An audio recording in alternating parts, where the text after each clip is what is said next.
मैं रवि कुमार आप सभी व्यूअर्स का आपके चैनल फिजिक्स जी पे स्वागत करता हूं। तो लास्ट क्लास में हम लोग प्रॉब्लम बनाना शुरू कर दिए थे विद्युत धारा में प्रतिरोधों के श्रेणी क्रम और समांतर क्रम समूहन से, यानी कि सीरीज और पैरेलल कॉम्बिनेशन पे।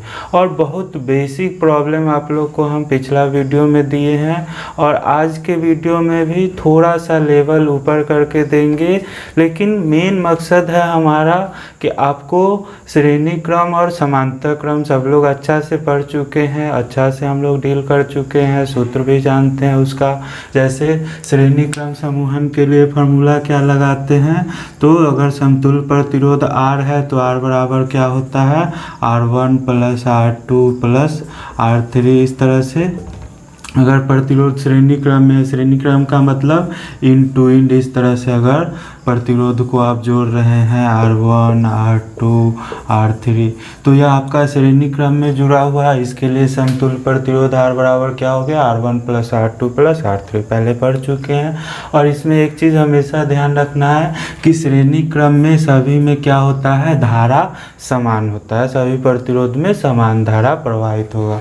जबकि समांतर क्रम समूहन में क्या करते थे, तो सभी प्रतिरोधों का एक सिरा एक बिंदु पे जोड़ दिए और सभी का दूसरा सिरा एक बिंदु पर। जैसे मान लीजिए सभी सिरा यह R1 है, R2 है, R3 है, तो सभी का एक सिरा बिंदु A पर जोड़ दिए, दूसरा सिरा बिंदु B पर जोड़ दिए। तो इस तरह का समूहन में क्या हो रहा है आपका, तो अगर इसका समतुल्य प्रतिरोध R लेते हैं तो 1/R बराबर क्या हो जाएगा, 1/R1 plus 1/R2 plus 1/R3। इसका भी चर्चा काफ़ी अच्छा से हम लोग कर चुके हैं। और इसमें क्या ध्यान रखना है कि धारा अब सब में समान नहीं होगा, वह प्रतिरोध के अनुपात में होगा, लेकिन विभवांतर चूँकि सभी का दोनों सिरा क्या है, बिंदु A और B के बीच है, यानी सभी पे वोल्टेज क्या होगा, सेम होगा, सभी प्रतिरोधों के बीच समान विभवांतर होगा। तो इस चीज़ का ध्यान रखना है आप लोग को। सेम काम हम लोग कैपेसिटर में भी किए थे, संधारित्र में भी किए थे। संधारित्र जब श्रेणी क्रम में जुड़ा होता था तो सभी में आवेश समान होता था, जबकि संधारित्र या कैपेसिटर जब पैरेलल में जुड़ा होता था तो सभी में विभवांतर समान होता था। लेकिन फार्मूला उसका उल्टा हो जाता था, जो इसका श्रेणी क्रम का है उसका पैरेलल के लिए यूज हो जाता था। तो ये सारी चीज़ हम लोग कर चुके हैं अच्छा से। प्रॉब्लम पे आते हैं हम लोग। बहुत बेसिक प्रॉब्लम है और काफ़ी मज़ा भी आप लोग को आएगा। आप लोग को केवल हम फैमिलियर करना चाहते हैं। एक बार सीख लिए हैं तो फिर आसानी से इस तरह का प्रॉब्लम आप मौखिक भी बना सकते हैं स्वयं से, और बोर्ड एग्ज़ाम के लिए भी काफ़ी इम्पोर्टेंट है। तो जल्दी से देख लेते हैं। लिखा हुआ है संलग्न प्रपथ में बिंदु A और B के बीच तुल्य प्रतिरोध ज्ञात करें, find equivalent resistance between point A and B। तो देख लीजिए यह आपका फिगर दिया हुआ है, यह आपका बिंदु A है, बिंदु B है, और इस तरह से एक सीढ़ी की भांति आपका प्रतिरोध को जोड़ा गया है। तो हमेशा ध्यान रखिएगा, ऐसा फिगर हो या कोई और अरेंजमेंट आपको दिया हो, वह जो आपको पूछेगा कि बिंदु A और B या कोई और बिंदु आपको देता है, उस बिंदु का जरूर ध्यान रखिएगा कि किन बिंदुओं के बीच हमको समतुल्य प्रतिरोध निकालना है। या हमेशा स्टूडेंट गलती करता है। तो यहाँ पर जैसे बिंदु A और B है, यानी इन दोनों बिंदुओं के बीच हमको इसका यह समूहन का समतुल्य प्रतिरोध ज्ञात करना है। समतुल्य प्रतिरोध का मतलब क्या हो गया कि ये सारा रेसिस्टेंस हटा के और उसके बदला एक ही रेसिस्टेंस आप निकालिए जो कि सेम वही काम करेगा जो ये सारा रेसिस्टेंस मिलके कर रहा था। तो जल्दी से देख लेते हैं। यहाँ पे अगर फिगर को ध्यान से आप लोग देखिएगा तो सबसे पहला चीज़ आपको नोटिस करना है कि यह जो लास्ट वाला प्रतिरोध है 2 ओम का और 2 ओम का, यह क्या है, ओपन सर्किट में, यानी कि इसका परिपथ पूरा नहीं है। तो चूंकि यह 2 ओम और ये 2 ओम, ये दोनों आपका क्या है, ओपन सर्किट में है, खुला परिपथ में है, तो निश्चित बात है कि इस दोनों में कोई धारा प्रवाहित नहीं होगी, इसका कोई मतलब नहीं है। तो ध्यान से केवल आप समझते जाइए क्या करेंगे कि इन दोनों को पहले तो हटा लीजिए। बिल्कुल हम इन दोनों को हटा लेते हैं। क्यों हटा लिए? क्योंकि दोनों ओपन सर्किट में था। तो जैसे ही उस दोनों को हटाए हम, अब इस तरह का देखो अरेंजमेंट आपका बन रहा है कि यह 2 ओम है, 2 ओम है, 4 ओम है, 2 ओम है और 2 ओम है। यानी यहाँ से और यहाँ तक देखिए सभी का क्या है, इंड टू इंड जुड़ते चला जा रहा है। तो आप कह सकते हैं कि ये वाला प्रतिरोध, ये वाला, ये वाला, ये वाला और ये वाला, ये क्या है, श्रेणी क्रम में आपका जुड़ा हुआ है। तो कुछ नहीं करते हैं, ध्यान से समझना है। श्रेणी क्रम के लिए आपको पता है समतुल्य प्रतिरोध क्या होता है, ऐड हो जाता है। तो 2 + 2 क्या हो गया, 2 + 2 4 और 4 8, 8 और 2 10 और 10 और 2 12। मतलब कि इस आपका 2 ओम, 2 ओम, 4 ओम, 2 ओम और 2 ओम, यह सब आपका कैसे जुड़ा हुआ है, देखो श्रेणी क्रम में जुड़ा हुआ है। तो इसका समतुल्य प्रतिरोध अगर केवल निकालेंगे यहाँ से और यहाँ तक का, तो कितना हो गया, तो 2 + 2 4, 4 8, 2 10, 2 12, क्योंकि श्रेणी क्रम में है। तो हम क्या कर रहे हैं कि इन सब को हटा दिए और इन सब के बदला क्या कर रहे हैं, एक अकेला प्रतिरोध यहाँ पर ले लिए। देख लीजिए 12 ओम का, एकदम आसान है। देख लो फिगर पे ही हम करते जा रहे हैं, मौखिक भी बना सकते हैं। अब आपको देखने से ही लगेगा कि यह 12 ओम और यह 6 ओम, दोनों का एक सिरा देख लीजिए, एक पोटेंशियल एक बिंदु पे है, दूसरा सिरा एक बिंदु पे है। मतलब क्या हो गया कि यह 6 ओम और 12 ओम ये दोनों क्या है, पैरेलल में जुड़ा हुआ है। और पैरेलल के लिए मान लीजिए कि इन दोनों का समतुल्य प्रतिरोध ले लेते हैं R'। तो क्या फॉर्मूला होगा पैरेलल के लिए, 1/R'। केवल इन दोनों का निकालना है हमको, जो कि दोनों अब क्या है, समांतर क्रम में है। तो 1/R' बराबर लिख सकते हैं 1/6 + 1/12। क्या हो गया देख लो, तो 12 2 + 1 यानी कि कितना हो गया, 3/12 कट गया 4 बार में, यानी कि 1/R' बराबर आ गया आपका 1/4। और यहाँ से कह सकते हैं कि R' बराबर क्या हो गया, 4 ओम।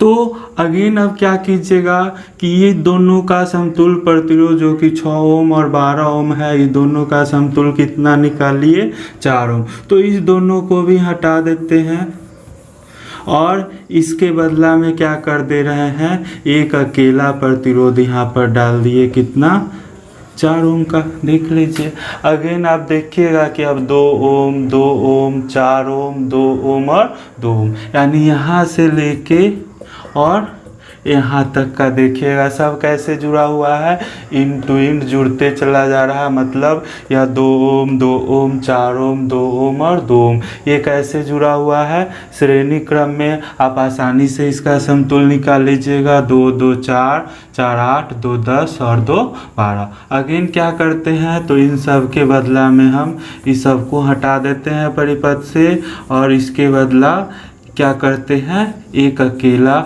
प्रतिरोध ले लेते हैं, कितना, 12 ओम का।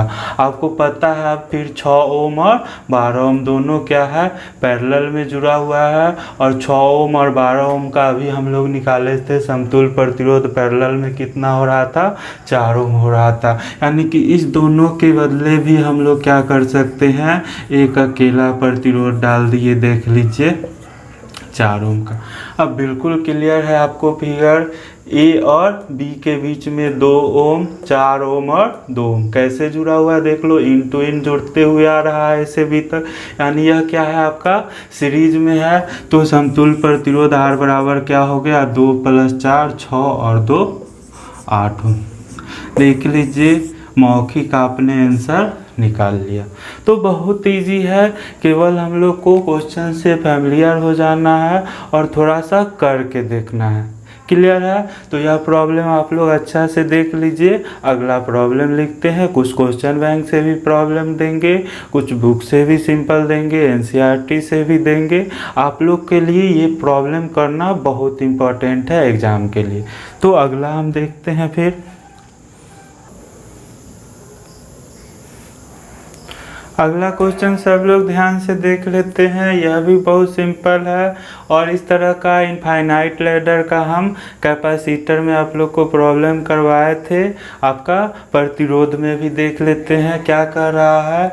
तो दिए गए चित्र में अपरिमित प्रतिरोधों वाला परिपथ है और R1 का वैल्यू 1 ओम है, R2 का वैल्यू 2 ओम है और बिंदु A और B के बीच समतुल्य प्रतिरोध ज्ञात करना है। ध्यान से देख लीजिए, इस तरह से है R1 है जिसका वैल्यू आपको दे रहा है कितना है 1 ओम और R2 का वैल्यू कितना है 2 ओम है और इस तरह से आपका R1 R1 R1 R1 और बीच में आपका R2 R2 R2 और जोड़ते हुए इसमें प्रतिरोधों की संख्या निश्चित नहीं है, अनंत विस्तार तक। देखो डॉटेड लाइन क्या बता रहा कि अनंत विस्तार तक लेते चला गया है और इस सीढ़ी का या इसको इनफाइनाइट लैडर भी कहीं पे देखिएगा या अपरिमित विस्तार वाला प्रतिरोधों का समूहन भी इसको कह सकता है, क्वेश्चन का लैंग्वेज है।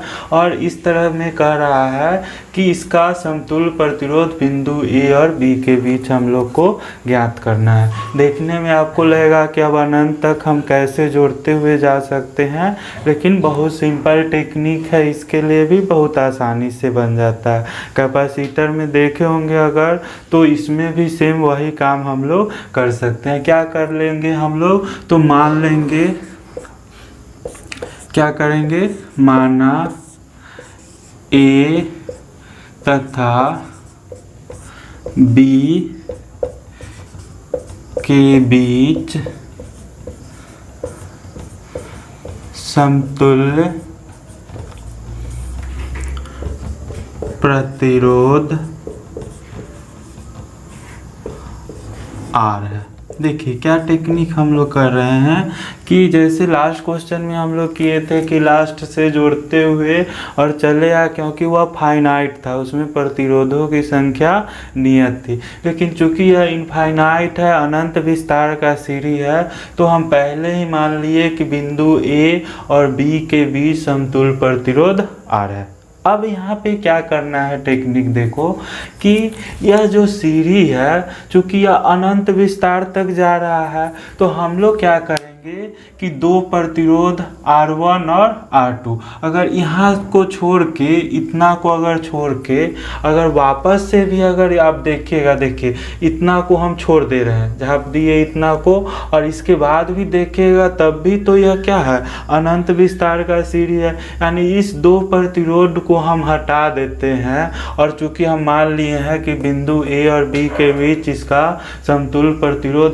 R है, तो अगर दो स्टेप हम यहाँ से हटा देते हैं, दो प्रतिरोध को हटा देते हैं, तब भी तो इसका समतुल्य प्रतिरोध क्या होगा, R ही होगा, क्योंकि अनंत विस्तार का सीढ़ी है, दो प्रतिरोध से इस पर कोई फर्क नहीं पड़ेगा। तो सेम वही काम करना है हम लोग को। क्या किए कि A और B के बीच समतुल्य प्रतिरोध R मान लिए हैं। अब क्या करेंगे, तो दो प्रतिरोध R1 और R2, इन दोनों को छोड़ के और बाकी इन सब का भी प्रतिरोध हम R मान सकते हैं। तो क्या हो जाएगा आपका, तो यहाँ से इधर का सबको हटा देते हैं, ठीक है, यहाँ से इन सबको हमने हटा दिया और इसके बदला क्या करेंगे बता दीजिए, तो एक अकेला प्रतिरोध ले लेंगे R, क्योंकि यहाँ के बाद का भी समतुल्य प्रतिरोध R ही होगा और अभी भी बिंदु A और B के बीच समतुल्य प्रतिरोध हमको क्या मिलना चाहिए, R ही मिलना चाहिए। तो आसानी से आप देख सकते हैं कि यह R और R2 दोनों क्या है, आपका पैरेलल में है, तो दोनों का समतुल्य प्रतिरोध जल्दी से निकाल लीजिए, क्या हो जाएगा, तो R और R2 मान लीजिए इन दोनों का समतुल्य प्रतिरोध R डैश है, तो पैरेलल में है, चूंकि दोनों पैरेलल के लिए क्या फार्मूला हो जाएगा, तो 1/R डैश बराबर 1/R प्लस 1/R2। ध्यान से देखते जाओ, तो यहाँ से क्या हो जाएगा, यहीं पे कर लेते हैं, R डैश R और R2 है, क्या हो जाएगा, तो 1/R प्लस 1/, और R2 का वैल्यू आपको दे रहा है कितना, 2 ओम है, 1/2 कर देते हैं, यानी कि 1/r' बराबर हमको क्या मिल रहा है 2r, और यहाँ पे हो गया 2 + r। और आप कह सकते हैं r' बराबर क्या हो जाएगा, तो 1/r बराबर क्या, r' बराबर हो गया 2 + r/2r। तो r' बराबर पलट दीजिए, यह भी पलट जाएगा, क्या हो जाएगा 2r/2 + r। ध्यान से देखते जाओ। तो पहला काम क्या किए हम लोग, तो ए और बी के बीच समतुल्य प्रतिरोध R मान लिए। 2 स्टेप छोड़ के भी अगर हम देख रहे थे तब भी समतुल्य प्रतिरोध R ही था, तो सबको हटा के उसका बदला एक अकेला प्रतिरोध R रख दिए। अब R2 और R यह दोनों आपका पैरेलल ग्रुपिंग में था, दोनों का समतुल्य प्रतिरोध अगर R' माने तो 1/r' बराबर 1/r + 1/r2। R2 का वैल्यू आपका 2 ओम है, 2 ओम रख दिए R2 के जगह पे, तो 1/r' बराबर यहाँ पे LCM 2r हो गया, तो यहाँ पे 2 + r। तो r' का मान तो यह पलट गया, आपका क्या हो गया 2r/2 + r। तो अगेन अब हम क्या कर सकते हैं कि इन दोनों के बदले में भी क्या कर सकते हैं, एक अकेला प्रतिरोध ले लेंगे। कौन, तो r' जिसका वैल्यू आपने क्या निकाला है 2r/2 + r। अब क्या हो रहा है सीन देखिए, ए और बी के बीच चलेगा, तो यह दोनों प्रतिरोध क्या है इंड टू इंड जुड़ा हुआ है, मतलब दोनों क्या है श्रेणी क्रम में। तो दोनों का समतुल्य प्रतिरोध अब क्या हो जाएगा, तो दोनों का समतुल्य प्रतिरोध आपको बिंदु ए और बी के बीच का प्रतिरोध क्या होता माने थे, बिंदु ए और बी के बीच का प्रतिरोध R माने थे, और R बराबर क्या हो जाएगा, तो यह R1 + r'। क्यों, क्योंकि R1 और r' दोनों क्या है आपका श्रेणी क्रम में अब आ गया है, दोनों आपका सीरीज कॉम्बिनेशन में जुड़ रहा है। और आपको R1 का वैल्यू 1 ओम पता है, और r' का वैल्यू भी आपने निकाल चुके हैं। तो समतुल्य प्रतिरोध ए और बी के बीच का R माने थे, और R बराबर क्या हो गया R1 + r'। और यह किसके बराबर हो जाएगा, तो R1 का वैल्यू 1 ओम है, और r' का वैल्यू आपने क्या निकाल लिया है 2r/2 + देखो कितना आसान हो गया। तो यहाँ से कह सकते हैं कि R बराबर, आपको इसको सॉल्व कीजिए तो LCM हो गया 2 + r, यहाँ पे हो गया 2 + r और प्लस 2r, यानी कि कितना हो गया, तो 2r + r 3r + 2/2 + r।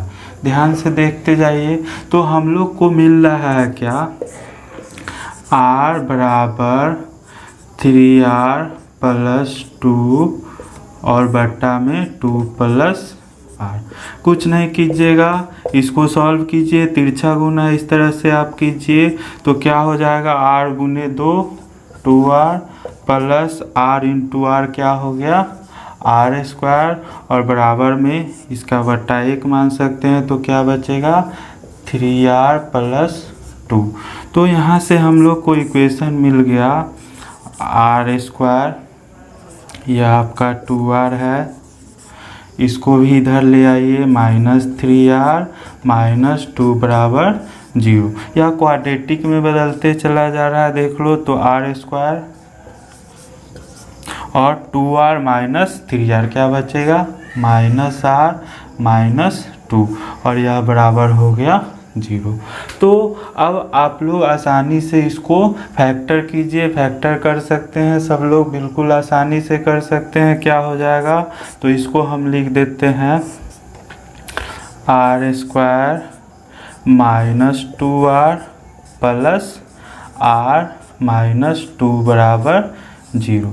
और यहाँ से देख लो r कॉमन ले लीजिए, जैसे ही r कॉमन लीजिएगा क्या बचेगा r - 2, और इसमें भी +1 कॉमन ले लेते हैं, तो बचेगा r - 2 और बराबर हो गया 0। तो अगेन आपको देखिए r-2 दोनों में कॉमन है, कॉमन हो गया r-2, बच गया आपका इसका r और इसका +1, r+1 बराबर 0। तो अब यहीं से आप कह सकते हैं कि या तो r-2 बराबर 0 लीजिएगा तो r बराबर क्या हो जाएगा 2, और या क्या लीजिएगा r+1 बराबर 0, या r बराबर क्या हो जाएगा -1। तो आप लोग जानते हैं कि प्रतिरोध का मान ऋणात्मक नहीं हो सकता है, प्रतिरोध का मान ऋणात्मक नहीं होगा, इसीलिए r बराबर क्या ले लीजिएगा 2।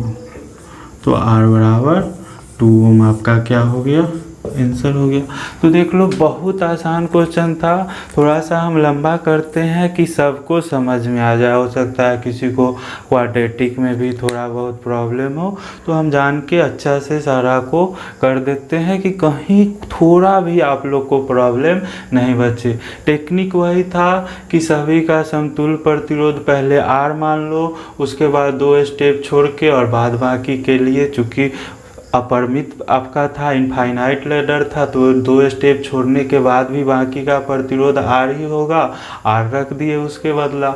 अब दोनों R' और R दोनों का आपका सीरीज कॉम्बिनेशन में आ रहा था, इक्विवेलेंस निकाल दिए 2R/2 + R, और यह आपका 2R/2 + R या R' जो है वह R1 के साथ क्या हो गया श्रेणी क्रम में हो गया। और आप पहले ही मान चुके थे कि A और B का बीच समतुल्य प्रतिरोध R है, तो R बराबर क्या हो गया R1 + R'। R1 का वैल्यू 1 ओम रख दिए, R' का वैल्यू निकाल लिए थे 2R/2 + R, और इसको सॉल्व करना था। सिंपली आपको कुछ नहीं किए तो R बराबर क्या हो गया 2 + R एलसीएम था, यहाँ पे आपका 1 है तो 2 + R और +2R, यह हो गया 3R + 2/2 + R। तिरछा गुना कर दिया आसानी से, आपका यह इक्वेशन मिल गया कितना, तो R² - R-2 बराबर 0। फैक्टर कीजिएगा तो फैक्टर हो गया R-2 × R+1 बराबर 0, या तो R-2 बराबर 0 लीजिएगा तो R बराबर 2 ओम हो गया, R+1 बराबर 0 लीजिएगा तो R बराबर -1। प्रतिरोध निगेटिव नहीं ले सकते हैं, नहीं होगा, इसलिए R बराबर 2 ओम आपका आंसर हो गया। अच्छा से सब लोग देख लो, इसमें भी कोई दिक्कत नहीं होना चाहिए। थोड़ा पेन पेपर लेके बैठिएगा तो पहले वाला फिगर बना लीजिएगा, और जान के हम मिटाते चल जाते हैं कि कोई कंफ्यूजन आपको नहीं रहे। तो देख लीजिए और प्रॉब्लम आप लोगों को करवाते हैं।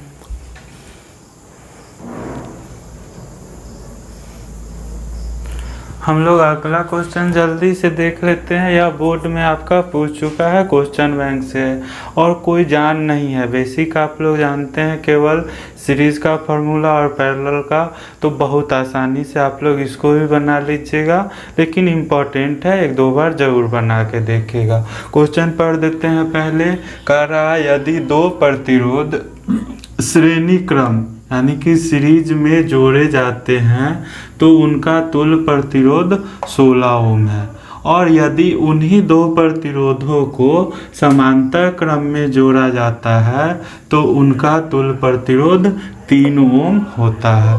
तो उनका अलग अलग प्रतिरोध ज्ञात करें। बहुत बेसिक प्रॉब्लम है, देख लेते हैं। तो 2 केस आपका इसमें बन रहा है। केस 1 में क्या कह रहा है कि यदि 2 प्रतिरोध श्रेणी क्रम में जोड़ जाते हैं, आप लिख दीजिएगा कि माना 2 प्रतिरोध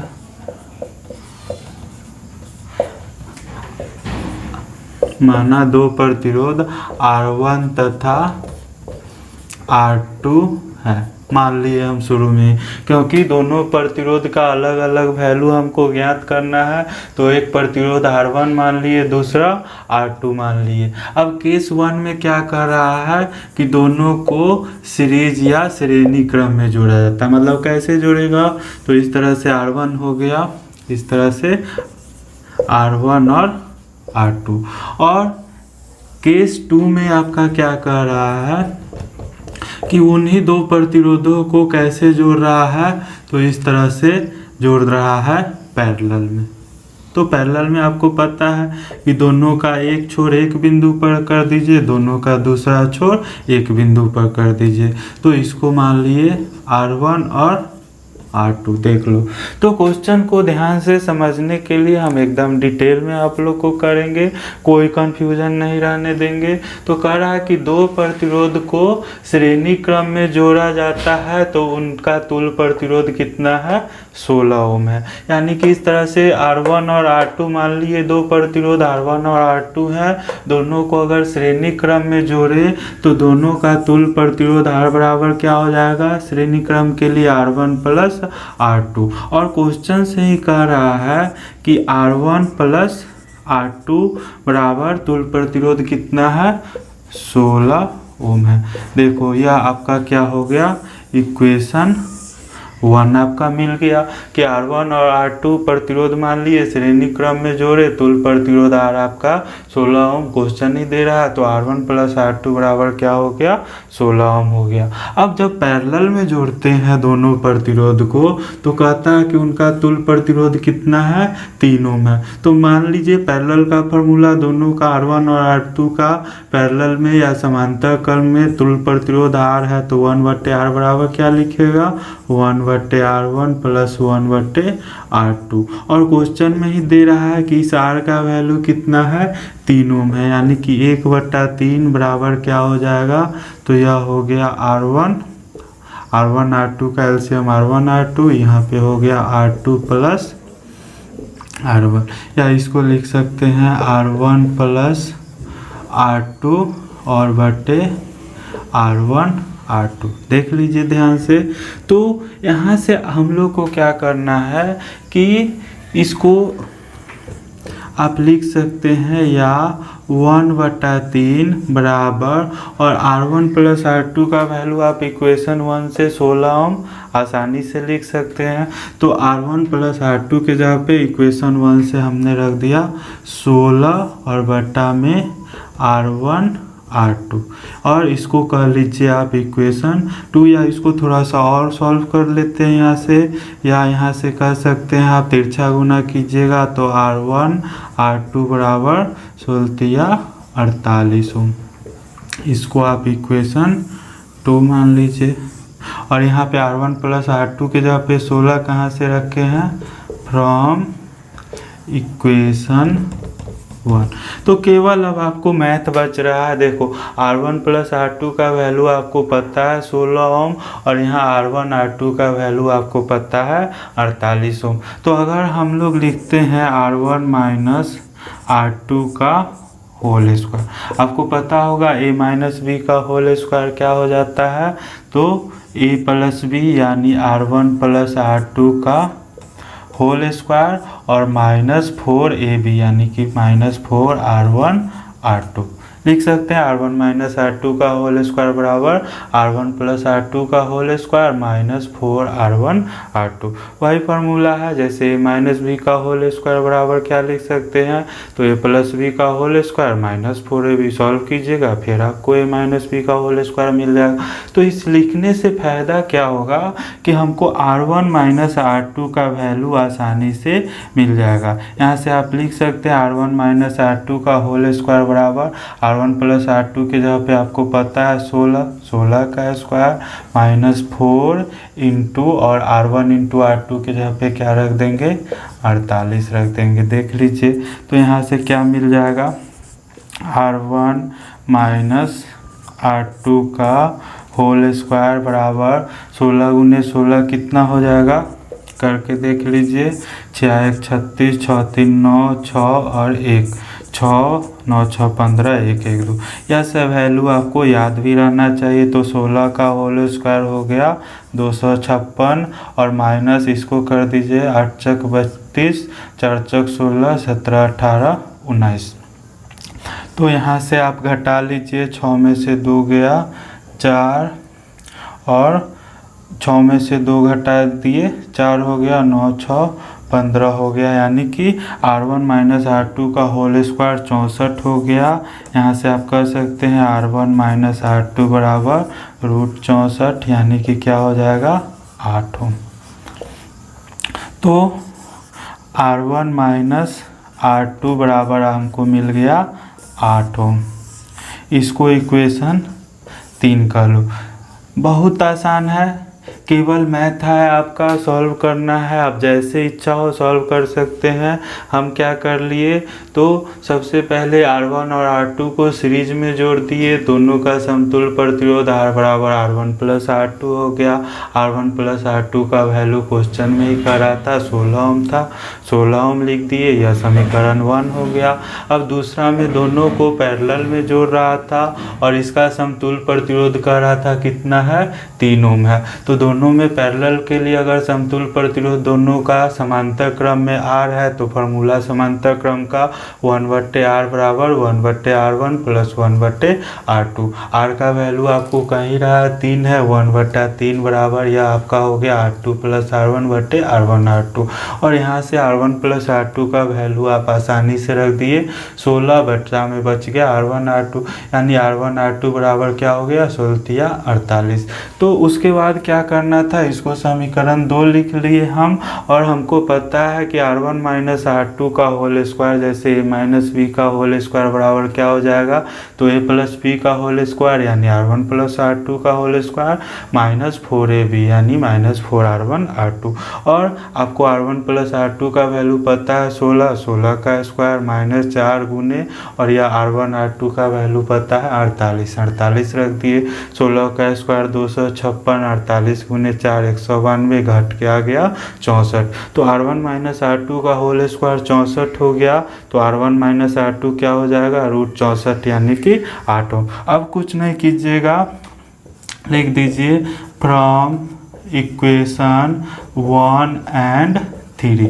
यह इक्वेशन 1 ले लीजिए और यह इक्वेशन 3, दोनों को सामने सामने लिखो। R1 प्लस R2 बराबर क्या है आपका 16, और यहाँ पे R1 माइनस R2 बराबर क्या है देख लो, R1 माइनस R2 बराबर 8। बिल्कुल एकदम बच्चा क्लास की तरह से देखिए, छठा सातवां, या जोड़िएगा R2 R2 कट गया 2, R1 बराबर क्या हो जाएगा 16 8 24, 2 से यह कट जाएगा 12 बार में, यानी कि R1 बराबर आपका क्या हो गया 12 ओम। और जैसे ही R1 12 ओम हुआ, आपको पता R1 प्लस R2 क्या है 16 ओम, तो R1 का वैल्यू 12 रखेगा समीकरण 1 में, तो क्या हो जाएगा 12 प्लस R2 बराबर 16, या R2 बराबर क्या हो जाएगा 16 माइनस 12 कितना 4 ओम हो जाएगा। तो यह आसानी से आप निकाल लीजिएगा, R2 बराबर क्या हो गया 4 ओम, यही आपका आंसर हो गया। तो मैथ ज़्यादा था, फिजिक्स का काम यहाँ पे बहुत कम आपको करना था। अच्छा से इसको भी देख लीजिए, समय बचता है तो और एक आध प्रॉब्लम कराते हैं आपको।